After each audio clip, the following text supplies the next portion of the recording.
একদমই তাজা নদীর ঢেলা মাছ। খুবই তাজা ছিল মাছ দুটো।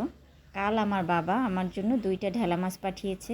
কারণ হচ্ছে আমি ঢেলা মাছ ভীষণ ভীষণ পছন্দ করি, সেজন্য আমার জন্য মাছ পাঠিয়েছিল। অন্যান্য মাছও পাঠাইছে, বাট এই মাছ দুটো পছন্দ করি, তো কালকে আমি এই মাছ রান্না করেছি মাত্র 2টা আলু দিয়ে। আসসালামু আলাইকুম, সবাই কেমন আছেন? রান্নাঘর থেকে সবাইকে স্বাগতম। মাছ দুটো ভালোভাবে কেটে পরিষ্কার করে হলুদ মরিচ মাখিয়ে এখন আমি পেনে তেল দিয়ে এগুলো সুন্দরভাবে ভেজে নিয়েছি। একদম কড়া করে ভেজে নিয়েছি। তারপর একটা পেনে তেল দিয়ে আবারও বসিয়ে দিলাম এই মাছগুলো রান্না করার জন্য।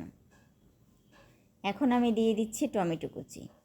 টমেটো কুচি সবসময়ের জন্য প্রথমত টমেটো কুচি আর হচ্ছে পেঁয়াজ কুচি এটা দিয়ে দেই। এটা দিয়ে আমি সুন্দরভাবে নেড়ে চেড়ে সফট করব। এরপর এখানে সামান্য লবণ অ্যাড করে দিব। এই মাছটা আমি এভাবে সবসময়ের জন্যই রান্না করে খাই। আমার কাছে তো অসাধারণ ভালো লাগে।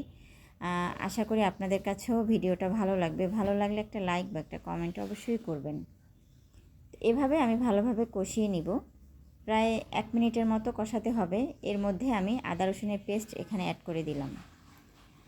আদা রসুনের পেস্ট এখানে অ্যাড করে দিয়েছি। এখন ভালোভাবে একটু আপনার নাড়াচাড়া করতে হবে। তারপরে যখন একদম দেখবেন বেশি তেলটা বের হয়ে আসছে, ওই মুহূর্তে আমি আলুটা এখানে অ্যাড করে দিলাম।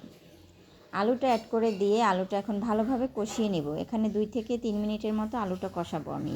এই মশলার মধ্যেই কষিয়ে নেব সুন্দরভাবে। আসলে বিশ্বাস করবেন না, এই মাছ রান্নাটা অনেক অনেক মজার হয়েছে। সবসময়ই তো আমি রান্না দেই, তবে এই রান্নাটার কথা আসলে ভীষণ মজার হয়েছে, যার কারণে এই রান্নাটার কথা আরও বলতেছি আমি। এখন এখানে হলুদ মরিচ আমি এখানে অ্যাড করে দিব। বাকি যে মশলাগুলো আছে সেগুলো এখন দিয়ে দিচ্ছি এক এক করে। আলুটা আমি ভালোভাবে একটু কষিয়ে নেব, কারণ মাছটা তেলে ভেজেছি, মাছটা আমি উপরে সুন্দরভাবে দিয়ে দেব। তো এখন আমার সব কিছু দেওয়া শেষ। এখন ভালোভাবে আমি এটা কষিয়ে নেব। আপনার এই যে হলুদ এবং মরিচ দিয়েছি, এখন সুন্দরভাবে কষিয়ে নেব। কষাতে বেশি একটা সময় লাগবে না, 1 মিনিটের মতো লাগবে এটা কষাতে। আলুটা 1 মিনিটের মতো কষাতে লাগবে, বেশি একটা সময় লাগবে না। এটা কষিয়ে যখন তেলটা বের হয়ে আসবে, তখন এখানে আমি ঝোলের পরিমাণটা দিয়ে দেব। আপনারা ঢেলা মাছ কে পছন্দ করেন অবশ্যই আমাকে জানাবেন। তবে শীতের দিনে এই মাছটা খেতে কিন্তু অনেক মজা লাগে। শীতের দিনই বেশিরভাগ এই মাছটা পাওয়া যায়।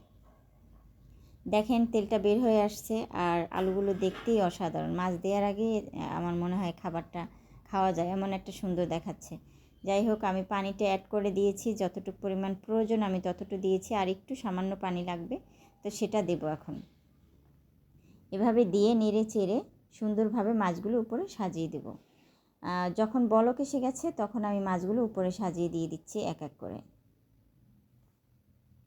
একদম নদীর তাজা মাছ। আপনার তাজা মাছ খুবই কম পাওয়া যায়, কিন্তু আমার বাবা যদি কখনো মাছ টাছ আমাকে পাঠায়, তো সে একদম তাজা মাছ পাঠায়। একদম আপনার পোল্ট্রি থেকে কিনে নিয়ে আসে তাজা তাজা যে মাছগুলো আছে সেগুলো। তো আমি এখন সুন্দরভাবে এখানে দিয়ে একটু আপনার খুন্তির সাহায্যে নাড়িয়ে চাড়িয়ে দিচ্ছি। নাড়িয়ে চাড়িয়ে দিয়ে এখানে এখন বাকি যে জিনিসগুলো আছে সেগুলো অ্যাড করে দিচ্ছি। আমি সবসময়ের জন্যই মাছের উপরে কিছু টমেটো আপনার উপরে সাজিয়ে দেই, তার উপরে আবার ধনিয়া পাতাটাও অ্যাড করে দেই। এটা অ্যাড করে দেওয়ার পরে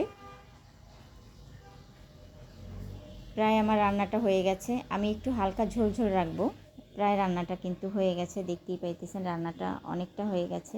তো আলু দিয়ে আমার ঢেলা মাছ রান্না কেমন হয়েছে অবশ্যই আমাকে জানাবেন। আলহামদুলিল্লাহ, আমার রান্না কমপ্লিট। তো আল্লাহ হাফেজ, সবাই ভালো থাকবেন।